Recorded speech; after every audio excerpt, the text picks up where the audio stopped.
आपके सामने है, इसे बनाना है और आपको बताना है स्कोर। जल्दी जल्दी क्वेश्चन बनाइए, हम लोग ज्यादा समय नहीं व्यतीत करेंगे। सबको गुड इवनिंग है, सबका स्वागत है। चलिए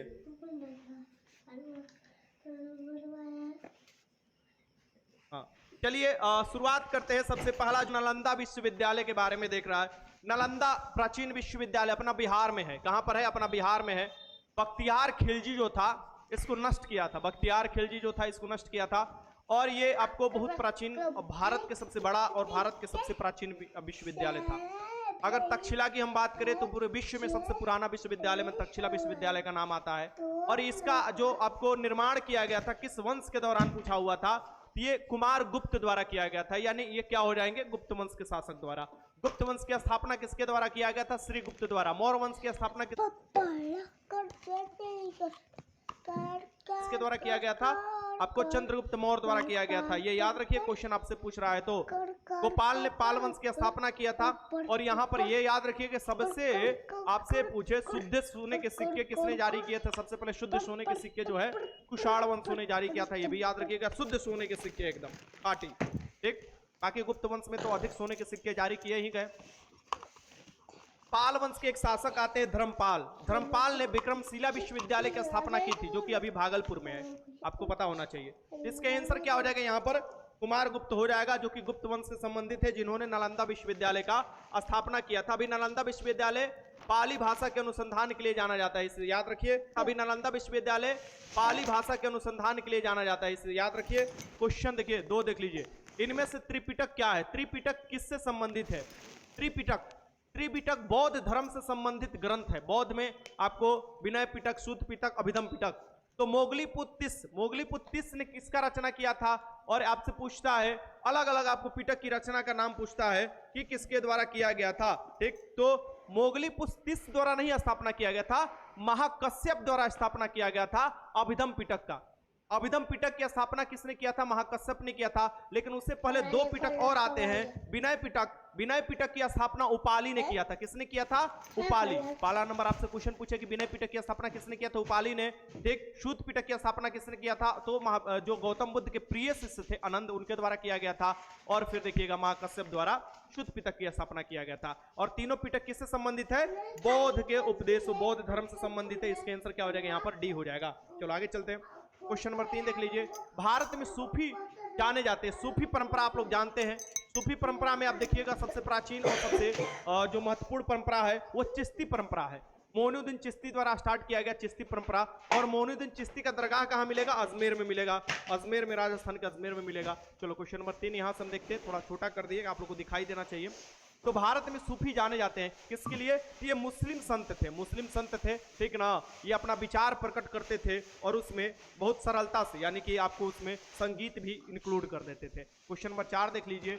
निम्न में से कलाक्रम अनुसार व्यवस्थित कीजिए, यानी कि जो कलाक्रम है उसके अनुसार कालक्रम कब कब क्या हुआ उसके अनुसार व्यवस्थित करना है। तो मैं इसे थोड़ा सा छोटा कर देता हूं, आपका क्वेश्चन आ जाए पूरे बोर्ड पर। हाँ चलिए, सबसे पहले ये महात्मा गांधी जी के भारत में आगमन हुआ था। महात्मा गांधी जी 1915 में भारत में 9 जून 1915 को आए थे, तो 1915 हो जाएगा यहाँ पर। लखनऊ समझौता कब हुआ था? लखनऊ समझौता 1916 में हुआ था। ठीक, प्रथम विश्व युद्ध का प्रारंभ कब हुआ था? 1914 में हुआ था। 1914 से लेकर 18 के बीच में प्रथम विश्व युद्ध शुरुआत हुआ था, मतलब चला था। 14 में शुरुआत हुआ था।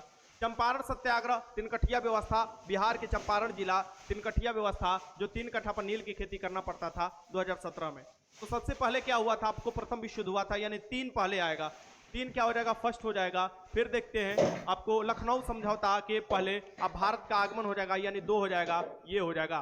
3 ये हो जाएगा और 4 का 4 हो गया। 4 का 4 सही है जी? हाँ ठीक है, 4 का 4 हो जाएगा, यानी कि 3 1 2 3 1 2 3 1 2 इसी में ऑप्शन में है, डी वाला ऑप्शन में आराम से लगा लीजिएगा। चलिए आगे बढ़ते हैं। क्वेश्चन नंबर 5 है, भारतीय जनसंघ के संस्थापक कौन थे?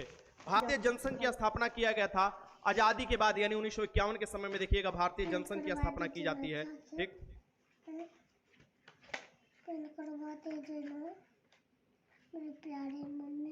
पीडीएफ में जब इन सर्वे दे देंगे तो क्वेश्चनवा का घंटा कराएंगे।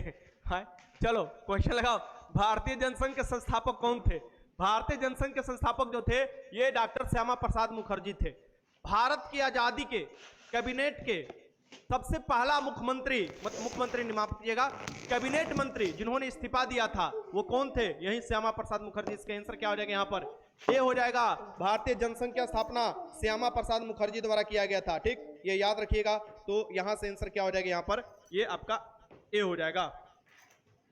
एक अग्राष्ट्र, एक संविधान, एक विधान, ये जो बोला गया था इनके द्वारा ही कहा जाता था कि एक राष्ट्र में जो विधान, दो विधान नहीं चलेगा। यानी जम्मू कश्मीर के जो 370 स्पेशल स्टेटस मिला था उसके खिलाफ शुरू से ये थे। क्वेश्चन नंबर 6 देख लीजिए।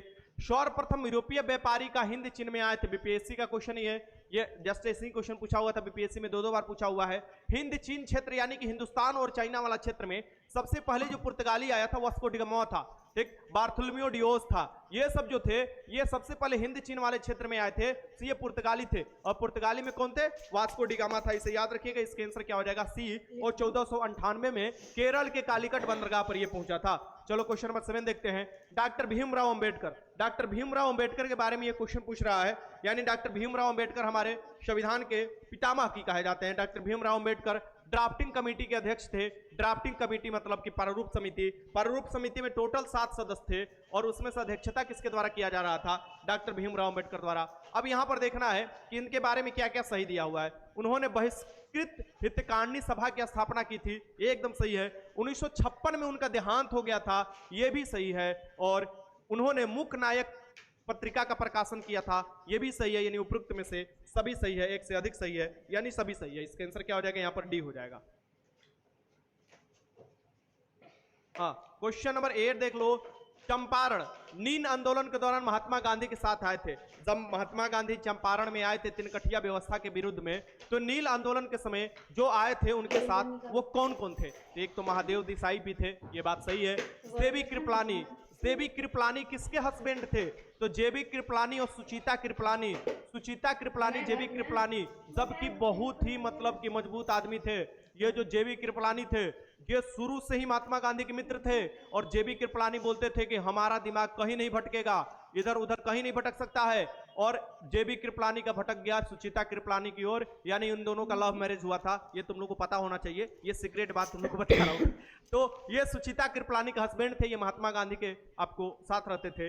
नरहरि पारिख ये भी आपको महात्मा गांधी वाला अनुसरण करते थे। यानी उपरोक्त में से सभी हो जाएंगे। इसका आंसर क्या हो जाएगा? यहाँ पर डी हो जाएगा।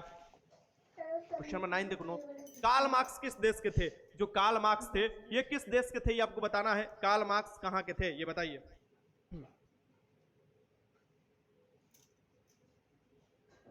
कार्ल मार्क्स कहां के चिंतक थे, कहां के फिलोसफर थे? जर्मन थे। जर्मन थे, जर्मन फिलोसफर थे ये कार्ल मार्क्स। और इन्होंने एक बुक लिखा है दास कैपिटल, ये भी याद रखिएगा, क्वेश्चन आपसे पूछता है। तो आगे देखते हैं क्वेश्चन नंबर 10 देख लीजिए। निम्नलिखित में से कौन से अजैव घटक है? अजैव घटक मैंने समझ रहे हो जिसमें जान नहीं हो। अजैव घटक जैसे आसमान हुआ, जैसे पानी हुआ, जैसे धूल हुआ, जैसे मिट्टी हुआ, जैसे हवा हुआ, ये सभी क्या हो जाएंगे? अजैवीय घटक हो जाते हैं। जैसे चट्टान हुआ, पौधे नहीं, पौधे हो गए, हम लोग हो गए, जीव जंतु हो गए, ये जैवीय घटक होते हैं। ठीक, ये पूछ रहा अजैवीय घटक, तो ये नहीं होगा, ये मिट्टी भी हो जाएगा आपको अजैव घटक। यानी कि 1 और 3 इसका आंसर हो जाएगा, यहां पर सी हो जाएगा इसका आंसर। ठीक, क्वेश्चन नंबर 11 देख लीजिए।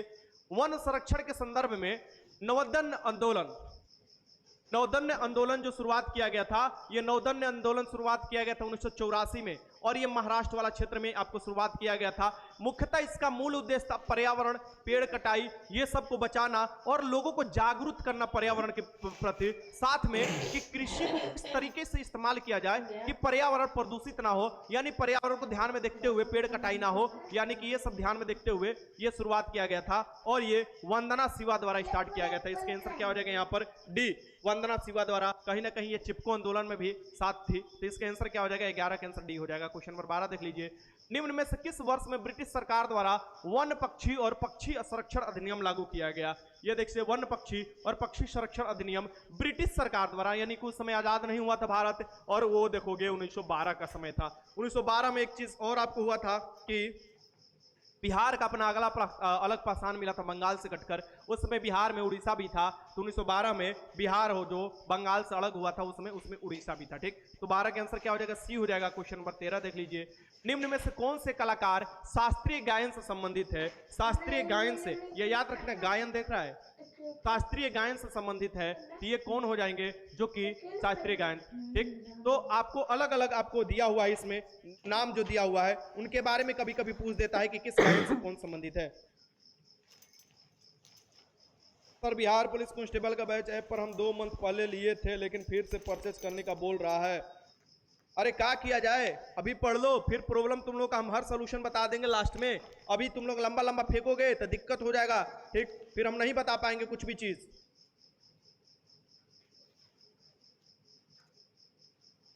तो सबसे पहले हम देखते हैं कि कौन सा है। तो मेवात घराना से संबंधित थे पंडित जसराज। मेवात घराना, अलग अलग घराना है ना जी, तो मेवात घराना से संबंधित है ये। और ये तो सितार बजाते थे। ये कौन बजाते थे? सितार बजाते थे। और पंडित बिरजू महाराज, अभी फिलहाल इनका निधन हुआ। कथक, कथक कहां पर होता है? तो उत्तर प्रदेश या उत्तरी भारत में। और एक आपको थे पंडित किशन महाराज। ये भी क्वेश्चन पूछता है कि ये किससे संबंधित थे? पंडित किशन महाराज भी पूछता है किससे संबंधित थे। तो किससे, किसका आविष्कार खुसरू भी किया था? खुसरू बजाता था, अमीर खुसरू, तबला, तो ये तबला